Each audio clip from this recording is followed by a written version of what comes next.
સૌરાષ્ટ્રની ભૂમિ એટલે સંતો ભક્તોની ભૂમિ. આ ભૂમિએ આપણને અનેક સંતો ભક્તોની ભેટ ધરી છે. કોઈ સંતે ભૂખ્યાને ભોજન કરાવી, તો કોઈ સંતે દીન દુખિયાની સેવા કરી, કોઈ સંતે ભજનો અને પદો રચીને માનવ સેવાનું મહાન કાર્ય કર્યું છે. એમાંય તે પડ પાંચાળ એટલે પીરો અને વીરોની ભૂમિ, નેક ટેક અને ખાનદાનીની ભૂમિ, જ્યાં સિદ્ધ સંત ગુરુ ગેબીનાથના બેસણા છે. એવી પવિત્ર ભૂમિના સંત લાલજી મહારાજને આજે આપણે વંદન કરીએ. સૌરાષ્ટ્રમાં જ્યાં મા ચામુંડાના બેસણા છે, એવા ચોટીલા પંથકમાં સંત લાલજી મહારાજની જગ્યા આવેલી છે.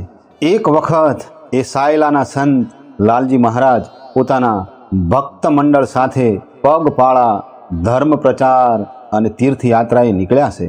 ચાલતા ચાલતા સમી ગામનો સીમાડો વટાવી રાધનપુરના પંથે પુનીત પગલે પંથ કાપી રહ્યા છે. આકાશમાં કાળા ડિબાંગ વાદળા તોળાઈ રહ્યા છે. વીજળીના કડાકા ભડાકા થઈ રહ્યા છે. સુમસામ વગડામાં પવન સુસવાટા મારી રહ્યો છે. સૌની નજર ઘડીએ ઘડીએ આભ માથે મંડાય છે અને મનમાં ચિંતા થાય છે કે રાધનપુર ઉગાશે કે નહીં. સંત લાલજી મહારાજ તો શાંત ચિત્તે પંથ કાપી રહ્યા છે.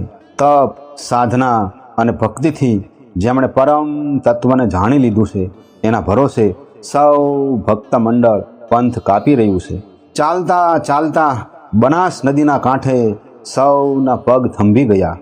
નદીનું રૌદ્ર સ્વરૂપ જોઈને એક ભગત બોલ્યા, કોઈ આજુબાજુના ગામમાં રાતવાસો કરીએ એવી સૌની ઈચ્છા છે. લાલજી મહારાજ કહે કે કેમ, બનાસની બીક લાગે છે? આપણે આજે રાધનપુર પહોંચવાનું જ છે એ વાત નક્કી છે, પણ આ નદી તો ઉપરવાસના પાણીને લીધે હિલોળે ચડી રહી છે. વરસાદનું કામ કરે, નદી નદીનો ધર્મ બજાવે, આપણે આપણું કામ કરવાનું છે. મહારાજની વાત સાંભળી સૌ ભક્તજનો મૌન થઈ ગયા.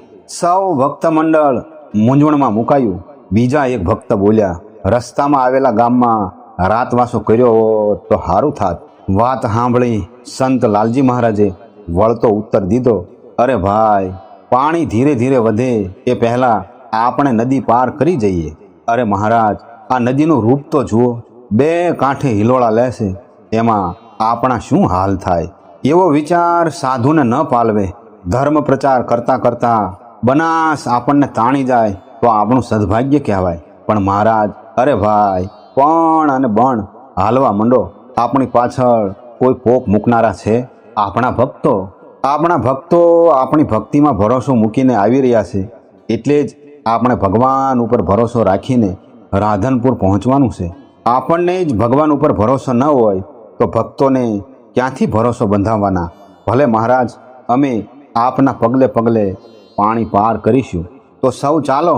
જેને ભરોસો ન હોય એ ખુશીથી પાછા વળો, અને જેને ભરોસો હોય એ ભેળા હાલો. આમ કહીને બનાસના હિલોળા મારતા પાણીમાં પગ મૂક્યો. પાછળ સૌ ભાવિક ભક્તો ચાલ્યા. ત્યાં તો સામા કાંઠે પાણી ઉતરવાની રાહ જોઈને ઊભેલા માણસોની કિક્યારી સંભળાય. ઉતરશો નહીં બોલતા સૌ ફાટી આંખે ભક્ત મંડળીને જોઈ રહ્યા. સૌને લાગ્યું કે હમણાં બધા તણાઈ જશે. પણ સંત મંડળી હેમખેમ કાંઠે પૂગી ગઈ ત્યારે સૌ આશ્ચર્યથી જોઈ રહ્યા. કોઈએ પૂછ્યું કે ક્યાં વધારવું છે? આજે તો રાધનપુર, પછી તો ભગવાન જ્યાં લઈ જાય ત્યાં. અરે મહારાજ, કોઈએ નવાબની કાન ભંભેરણી કરી હોય એવી વાતો થાય છે કે લાલજી મહારાજ સમી આવેલા છે ને રાધનપુર આવવાના છે. તે ચમત્કારી છે, એટલે રાધનપુરમાં પગ ના મૂકવા જોઈએ. નવાબના ફરમાનથી દરવાજાના ડેલા દેવાઈ ગયા છે. ચોકીદારો ખડે પગે ઊભા છે.